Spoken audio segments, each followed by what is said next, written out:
Thank you, Randy, and thank you, Dr. Derovanesian, for taking the time out of your schedule to come visit with us and answer some questions. Like Randy said, we got some questions from the field that we'd just like a little more clarification on, and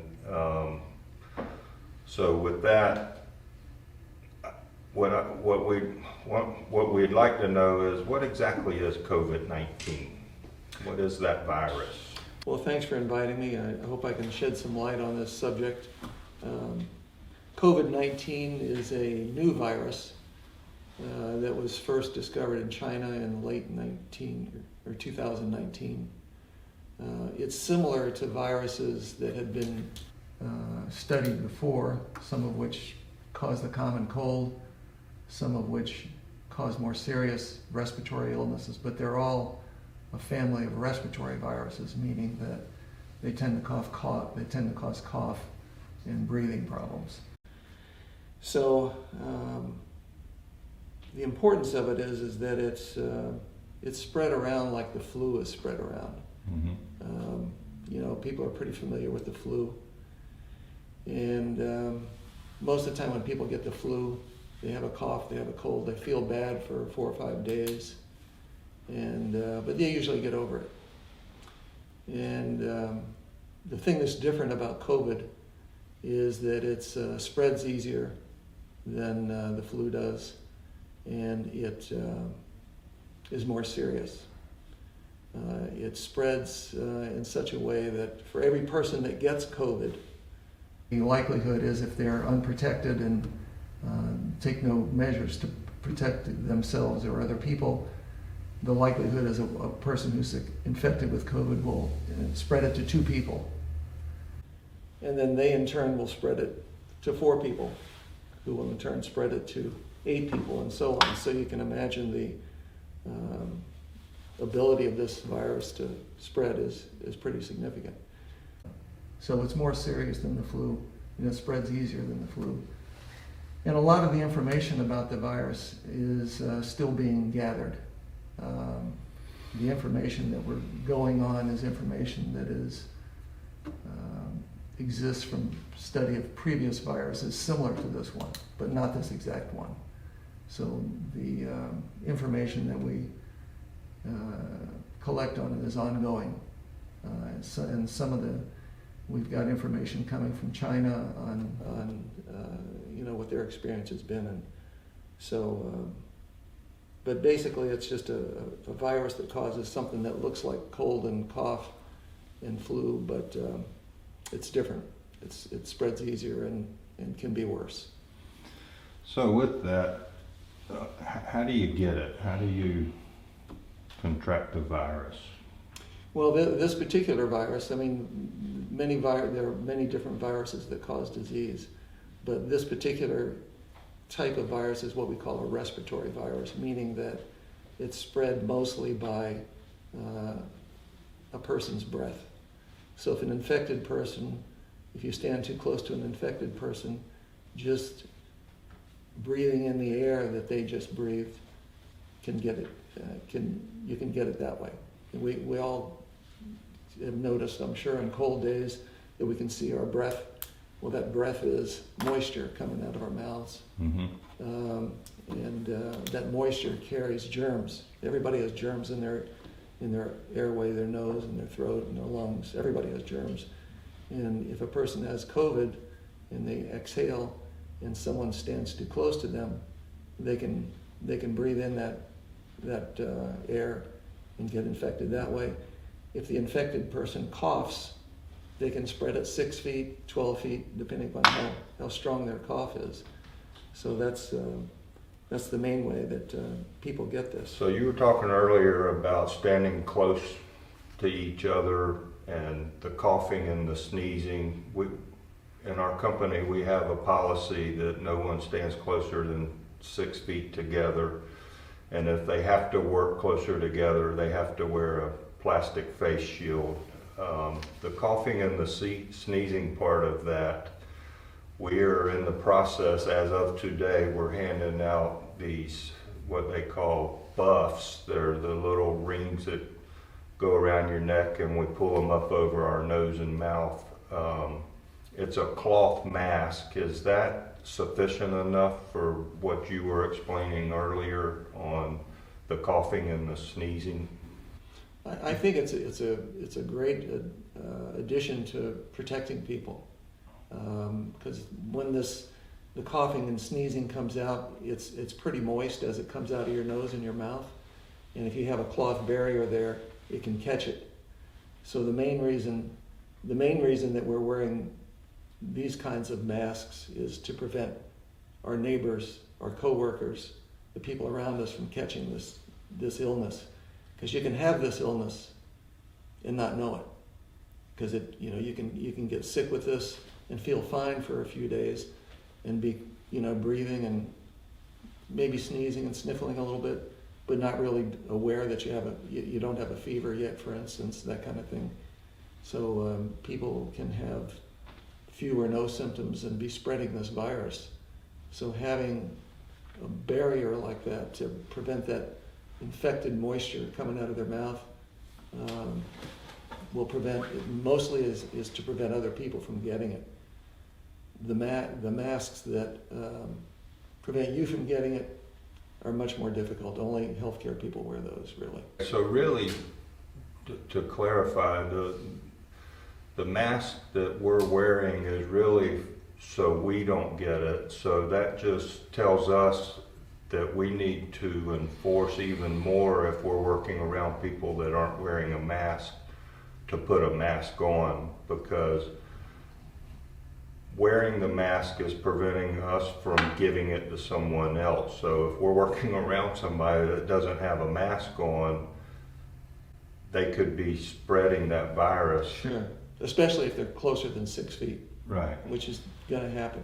Now, I know some of your workers have to wear the N95 mask just to prevent them from inhaling dust and that sort of thing. And of course, while they're wearing that, they wouldn't have to wear they wouldn't have to wear the other covering, because the N95 would, at least while they're wearing it, do the same thing that the buff would do.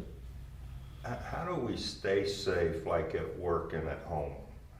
What's the best way for us to? We're keeping our 6 foot distance at work.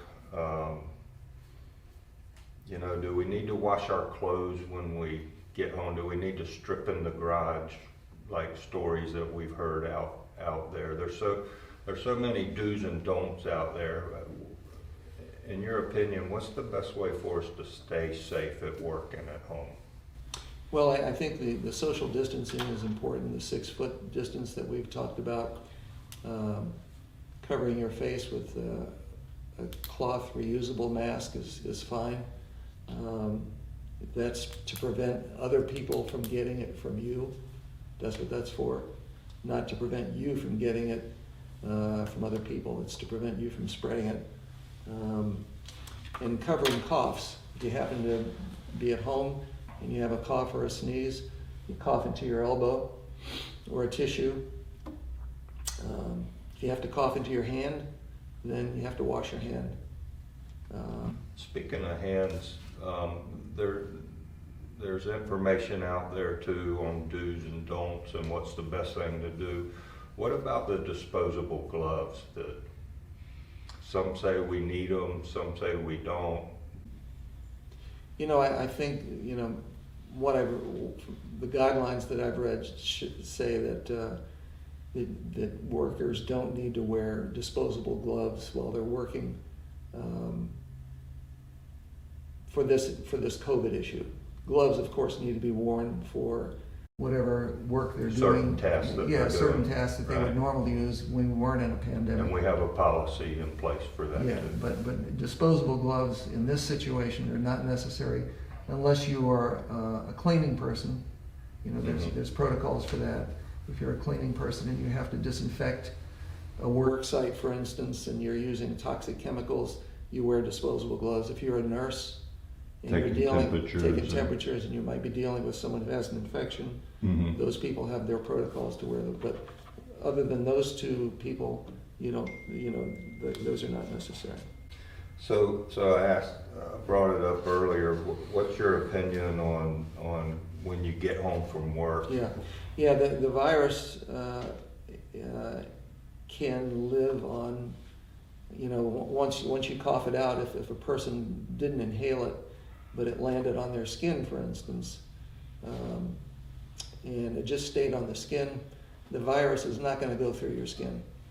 It doesn't go through the skin and into your body and make you sick that way. Okay.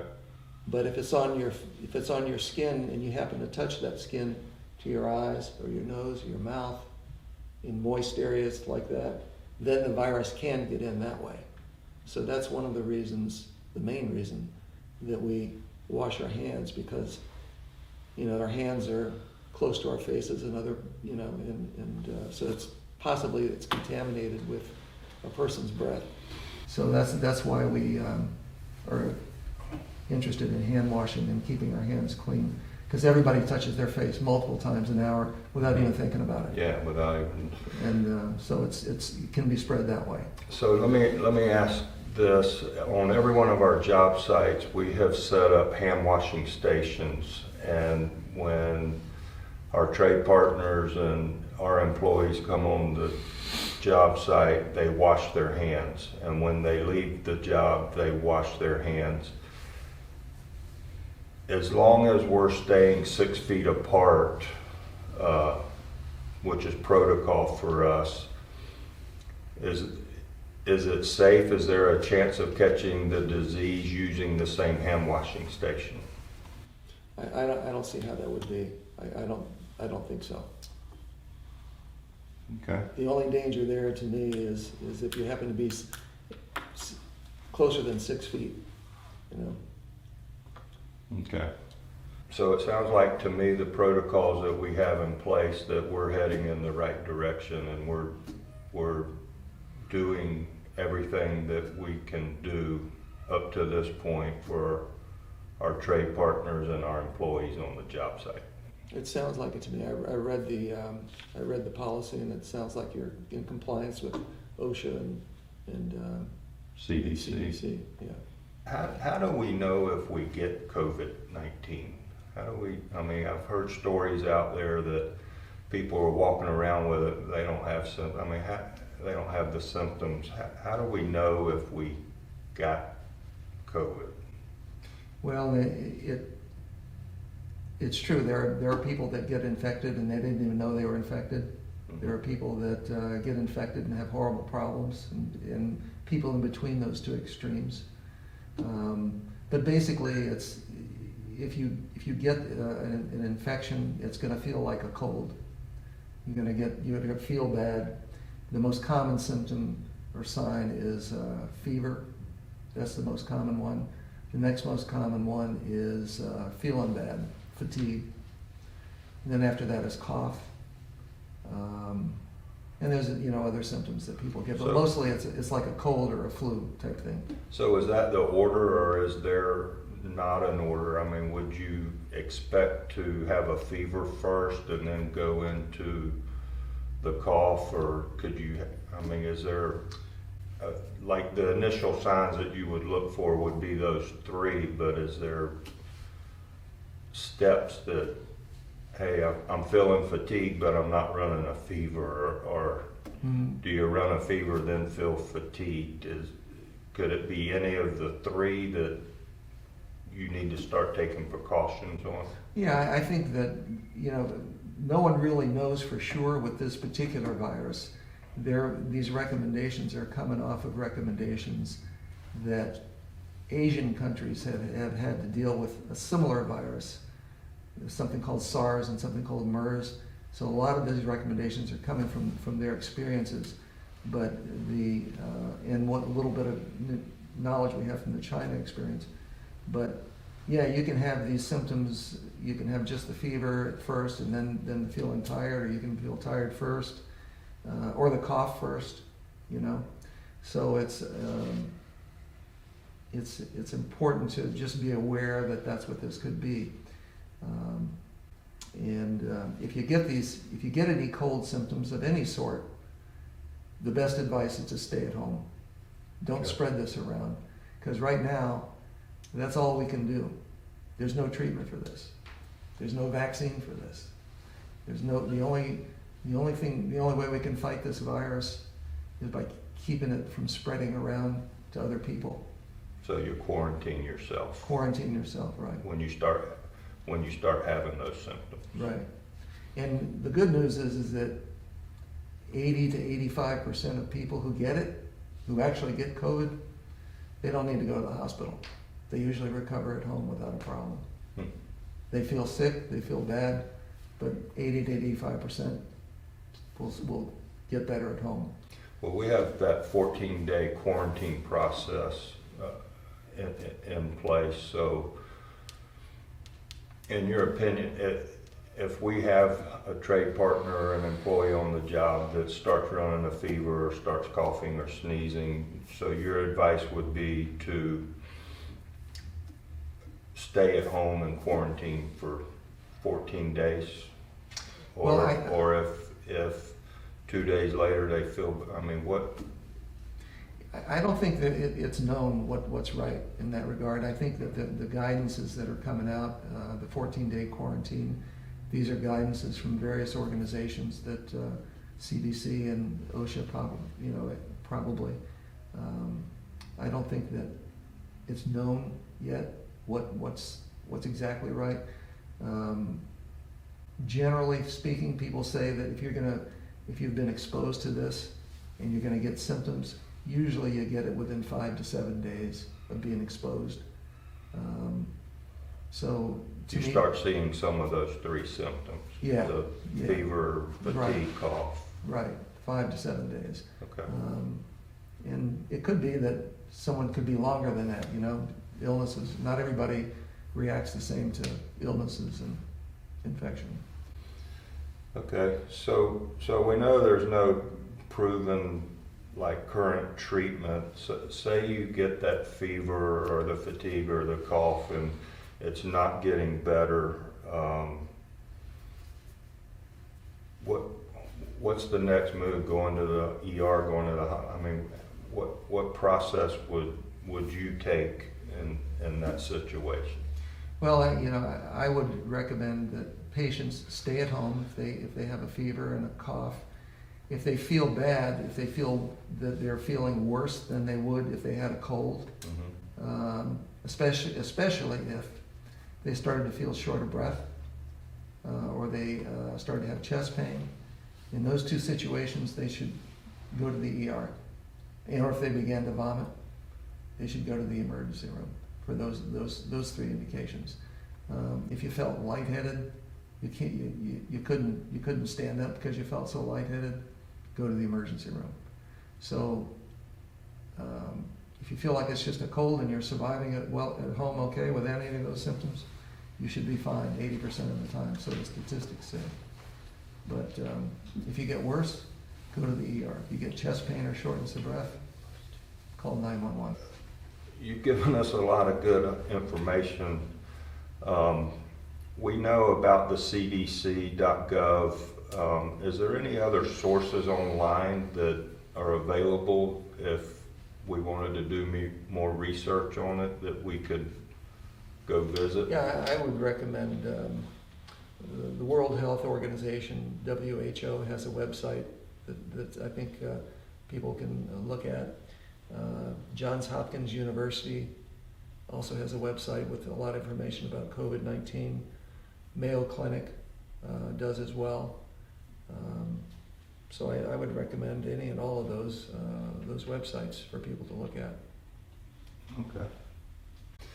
Okay, so I think first off, what I'd like to do is thank everyone in the field for all your hard work and taking this coronavirus seriously. I think that we've just confirmed with Dr. Derovanesian the 6-foot distancing. We need to keep doing that. We need to wear our buffs or our mask to prevent from us giving the disease and not getting the disease from somebody. And all of us in the field have a responsibility, if you see someone not wearing a mask, to have them go put on a mask or report to your superintendent that somebody out there isn't wearing all their PPE that we have we've put in place. Being closer than 6 feet, the plastic shields that we're enforcing now, or that we're wearing now, if you have to work closer than 6 feet. The wash stations, I think we realize how important they are and how good they do. So it sounds like everything that we're doing out there, coming from the dock, everything we have in place, we're doing all the right things. We just have to make sure that we keep doing all of those things, and that's everybody's responsibility. It's not just our safety specialists on the job. It's not just the superintendent or the foreman. It goes all the way down to the carpenters and laborers. We're counting on y'all to help us keep our job sites safe. Thank you very much.